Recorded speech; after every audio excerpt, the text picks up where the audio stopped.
With the recent announcement of Battlefield 5 just a few weeks back, we found out that the series was heading back to World War II, and at launch will feature 4 new theaters of war: the French countryside, Northern Africa, Norway, and Rotterdam, and with more to come through their live service in the months after.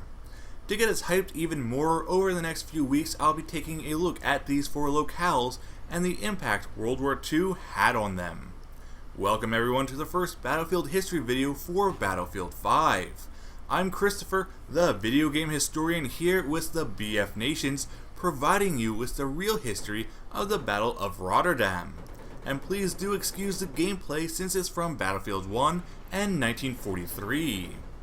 The battle would take place between May 10th through the 14th, 1940, and was part of the invasion of the Netherlands and the Low Countries during those same days. The Netherlands wanted to remain neutral in the war, as they had done in World War I, and because their military lacked the necessary troops, vehicles, and aircraft for a war. But Adolf Hitler decided that was not allowed and planned for an invasion, as it would be an ideal place to base soldiers and to build an airfield. Rotterdam was also a major port city in the country, with access to the various waterways that led out into the North Sea, along with its close proximity to England. In the early morning of May 10th, the Germans launched their Fall Gelb plan with a force of 12,000 paratroopers dropping into key cities throughout the country, including The Hague and Rotterdam. This major airborne operation was unprecedented and was the first airborne operation of the war. Along with the paratroopers, the Germans were also launching assaults in the southeast, central east, and northeast areas simultaneously. As the paratroopers landed in the various towns, their jobs were to occupy, eliminate, and immobilize Dutch resistance, and wait until the ground forces arrived to fully take control of the cities.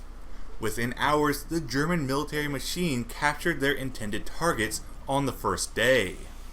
In Rotterdam, the Germans landed at 0450 Dutch time, just 55 minutes after the invasion had launched.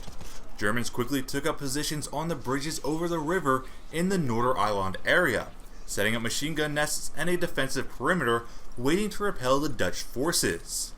Dutch police tried to resist the invaders but failed miserably, with 3 killed and others taken prisoner.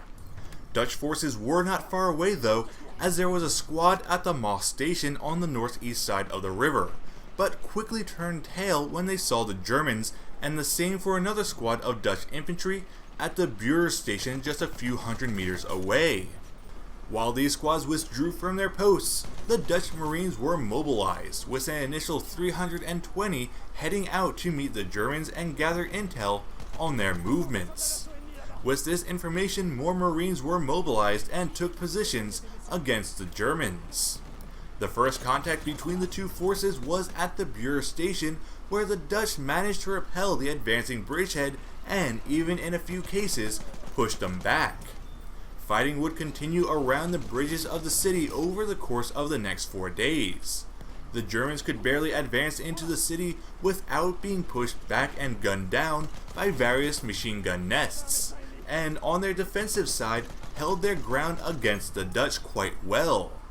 The Maas Hotel, where the Germans were keeping their POWs, would be liberated during the course of the battle, along with the Dutch capturing the Witte Huis, an early skyscraper that basically controlled the bridge area. Over the course of the 5 days of battle, despite intense fighting and loss of life, neither side was budging and neither side was able to break through the other. The Germans were well in control of the Noordereiland area, while the Dutch were in control of the Montpellier area opposite. The battle was a stalemate, but the Germans were willing to do something that the Dutch were not.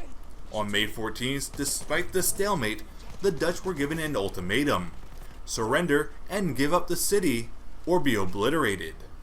Taking the threat seriously, the Dutch considered their options and requested that the notice be signed off by a German officer with name and rank. The Germans were happy to oblige, and as the final notice with the officer's name and rank was being given, 27 bombers from the German Luftwaffe were en route to the city from the south, with an additional 60 from the north. To indicate to the bombers not to drop any bombs, the Germans dropped red smoke as an indicator. Unfortunately for the Dutch, it was already too late. 3 of the first 27 bombers did not see the smoke and dropped their payload onto the city. The 60 incoming from the north also were unable to see the smoke and dropped their bombs as well. Within 15 minutes, over 100 500-pound bombs fell onto the city, demolishing 1 square mile. 25,000 homes, businesses, schools, and churches were destroyed in the bombings, while over 1,000 civilians were killed and 85,000 were left homeless. A few buildings did survive, such as the Witte Huis and the medieval St. Lawrence-Kerk Church. Not too long after the destruction, as the fires were still burning, the Dutch met with the Germans to discuss their surrender. The city of Rotterdam was handed over, and 3 days later, the entire country was now under German occupation. This bombing would have a major impact on the Allies, and in fact, it led to the Royal Air Force of Britain to look at and change their bombing policies for their pilots. Originally, they were to only bomb military targets and important infrastructure, trying to reduce as many civilian casualties as they could. But after this bombing, they said screw it. They saw Rotterdam as a deliberate attack on a civilian zone, and on May 15th, the RAF changed their policy to include bombing areas where civilians could potentially be killed, as well as military personnel. Rotterdam would not be fully rebuilt until the 1970s. That's all I have for this week's episode. Hopefully you all enjoyed it, and if so, please leave a like, subscribe to the BFNations YouTube channel, and if you're excited to experience Rotterdam in Battlefield 5 like I am, then let us know in the comments below.